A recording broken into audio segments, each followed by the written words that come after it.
Now, transitioning a little bit, many women desire a deeper relationship with God, but struggle to find time for prayer in the midst of the demands of family life every day. And in her book, Sacred Chaos, Jennifer Stepanova offers practical encouragement for mothers seeking to encounter God amid the joys, challenges, and unpredictability of raising a family. Jennifer, thank you so much for being with us on This Is the Day. Thanks for having me. Glad to be here. Maybe start off, why do you think motherhood can make intimacy with God feel so difficult, even for women with strong faith? Yeah, I think a big part of it is that we have small children, little humans that need us for every single thing. And I think a lot of times it takes a much bigger mental toll than we were expecting.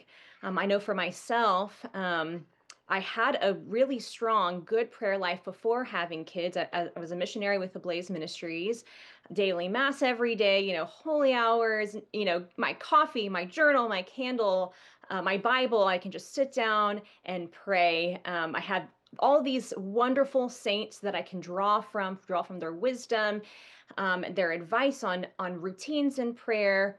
And then being a mother, not sleeping, barely having a time to brush your teeth or take a shower, barely taking care of yourself. And suddenly, all of these routines that you used to have, even just the human ones, kind of go out the window.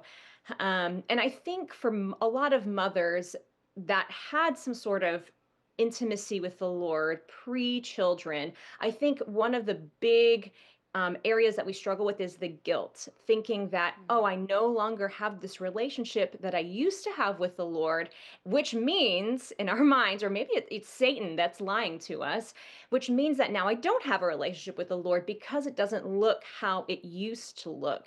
And I think this is a call on the church to embrace married saints and really leaning on saints that were parents because, Saint Teresa of Avila, John of the Cross, we love those saints. They give us these beautiful treatises on prayer. But Teresa of Avila didn't have a 2-year-old following her into the bathroom. She wasn't picking up goldfish crumbs or stepping on Legos. And I think that this is a call and invitation to mothers to realize that the Lord knew exactly what he was doing when he made motherhood. He knew exactly how hard it would be. And he did not intend this time in our lives to be devoid of his presence. So it really is just an encouragement for mothers to realize that you are where you are supposed to be and you can find the Lord in the midst of the chaos. Yeah, and you said it's not a time to feel devoid of God's presence. There's a lot of, as you said, practical things, the broken goldfish, the Lego stepping, dropping kids off at practice, or different things. How can mothers, in the midst of all these very practical demands, lift their eyes up and see God and seek that intimacy with him? Let me tell you, the mental shift that it takes is probably the hardest part. To be able to remind ourselves or convince ourselves that this still counts. This still counts when you are rocking the baby in the middle of the night and you are, begging him or her to go to sleep. That can still be a moment of prayer. Folding the laundry. Lord, I pray as I fold these small little pajamas or these tiny pants or this tiny dress, Lord, bless this little girl that is going to wear this dress. Make her holy. I pray for her vocation. I pray for her salvation. I pray for her holiness. Lord, as I wash this cup, I pray that whoever drinks out of this cup next will experience you in a new way. As they drink this cup, right? So all of these things that we do throughout the day are really opportunities for us to lift our mind, lift our hearts. But it does take that mental shift. It does take that just a reminder of, okay, I can turn this into prayer, and really I can have deep, intimate prayer, meaningful prayer for my family, for myself, for my own vocation, my own salvation. But it does take that reminder, and honestly, 5 minutes is better than no minutes, right? Even just so in my book, and at the beginning of each day, I have, if you only have 2 minutes to pray today, here it is. Pray this. It's better than nothing.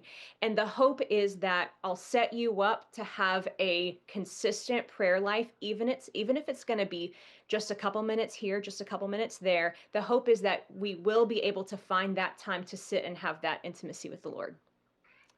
What do you hope women understand about their calling during these busy years of raising children? You know, I something I've noticed is I think that Catholic motherhood and motherhood in the world have very different expectations. I think mothers in the world expect to be able to kind of do it all, and you know, more or less look down upon the mother, the aspects of our lives that are domestic. That is just what I've kind of seen in the world.